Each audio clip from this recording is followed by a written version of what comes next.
السلام عليكم، مرحبا بكم في قناتكم أخبار مميزة. قبل أن نبدأ الفيديو لا تنسوا الاشتراك في القناة وتفعيل زر الجرس ليصلكم كل ما هو جديد إن شاء الله. نعت أشرف حكيمي بالكلب يثير ضجة في فرنسا. طالت ضجة كبيرة في فرنسا في الساعات القليلة الماضية بعد وصف قناة فرنسية أشرف حكيمي بالحيوان. ويحاول الإعلام الفرنسي البحث عما يثير الانتباه في البيت الباريسي بعد ترخيص لكيليان مبابي وأشرف حكيمي بعطلة قصيرة. وزعم مدعو جوليان كازار لدرجة نعت أشرف حكيمي بالكلب في تشخيص كوميدي لرحلة مبابي إلى نيويورك رفقة أشرف حكيمي.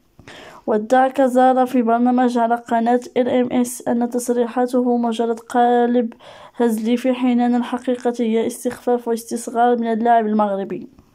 وانتقد آلاف تصريحات كازار اللاعبين إياه بتقديم اعتذار رسمي للاعب المغربي أشرف حكيمي.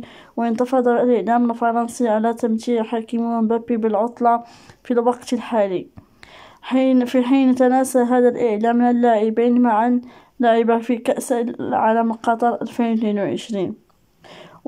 وقاد الحكيمي المنتخب المغربي لخوض مباراة المربع الذهبي، في حين لعب مبابي نهائي الكأس العالم ضد المنتخب الأرجنتيني. ويجهل الطريقة التي بات يسير بها الإعلام الفرنسي الذي بات عنصريا لدرجة مقيتة برفض الآخر. وليست المرة الأولى التي يتعرض فيها أشرف حكيمي لحملة شرسة من قبل الإعلام الفرنسي بالمرات والمرات لأسباب غير. السلام عليكم، لا تنسوا الإعجاب بالفيديو والاشتراك في القناة تشجيعا لنا لنستمر بنشر المزيد إن شاء الله.